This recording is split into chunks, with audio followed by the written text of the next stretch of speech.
Hello, everyone. For my evidence-based practice project, I will be critically evaluating a study that addresses the lack of racial diversity in outdoor activities.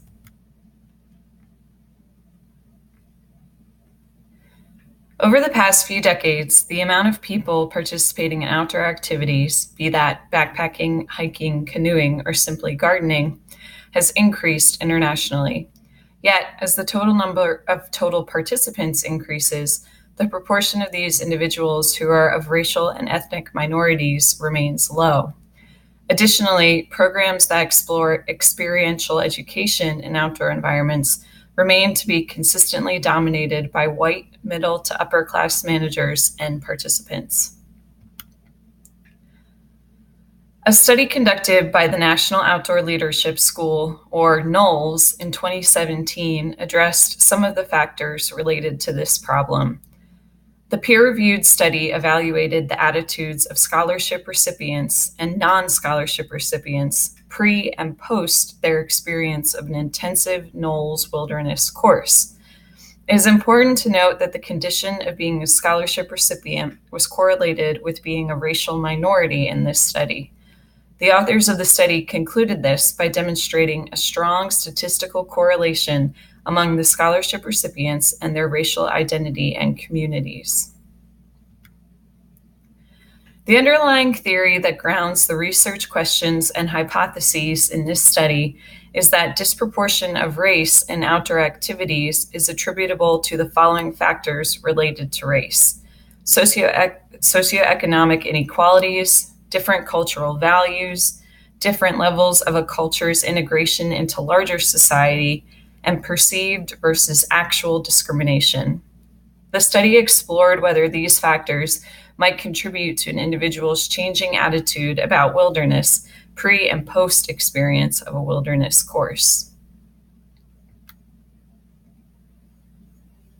The authors tested the theory by operationalizing 4 separate measures pre and post wilderness course for the scholarship recipient and non-scholarship recipients.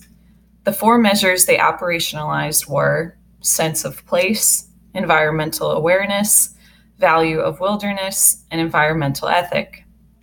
The authors were successful in how they operationalized their measures. However, they were less successful in choosing these measures, as the measures are biased to intensive wilderness programs versus casual outdoor experiences or encounters. For example, an individual might not get as high a rating on the value of wilderness score if they are going for a casual stroll in their neighborhood versus a climb up Mount Washington at the tail end of a 10-day immersive course.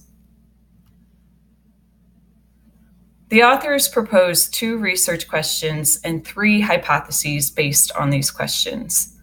The first research question is, do wilderness attitudes change as a result of a NOLS course? The authors hypothesized that a NOLS course will have a positive impact on a recipient's wilderness attitudes. The authors additionally had the research question, do scholarship students and non-scholarship students have different wilderness attitudes before a NOLS course, and do they change after the course? The authors hypothesized both that scholarship students will have less positive pre-course attitudes than their non-scholarship recipient counterparts, and that differences in attitudes between scholarship students and non-scholarship students will be smaller after the course. After collecting data via quantitative surveys and qualitative interviews, authors used SPSS to conduct chi-squared analyses and paired t-tests and validated internal consistency with Cronbach's alpha. The pros of the authors' approach to data analysis are the value of using a mixed methods approach and their admittance to throwing out non-valid scores that they concluded were invalid by using Cronbach's alpha as a tool.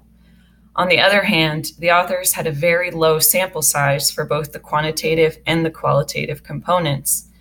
As you can see, the study only had 33 scholarship recipients and 41 non-scholarship recipients for the quantitative survey, and only 9 scholarship recipients and 10 non-scholarship recipients for the qualitative interview.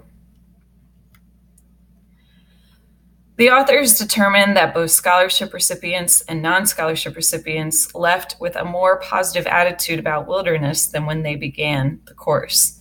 At the same time, the gap between attitudes of scholarship recipients and non-scholarship recipients closed pre- and post-course as well.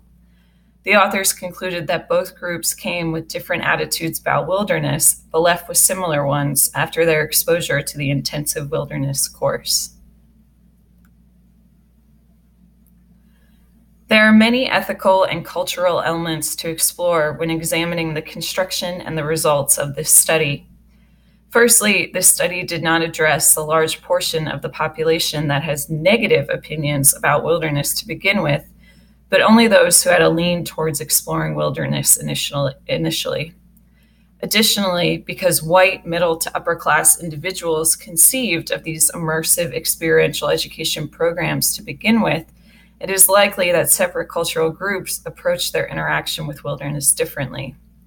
In other words, we should consider the value of looking to incorporate racial minorities into a pre-existing system versus the value of changing the system itself or making a different system more viable in our current society. That concludes my presentation. Please see my attached handout to learn more about my interpretation of this study's implications for social work practice.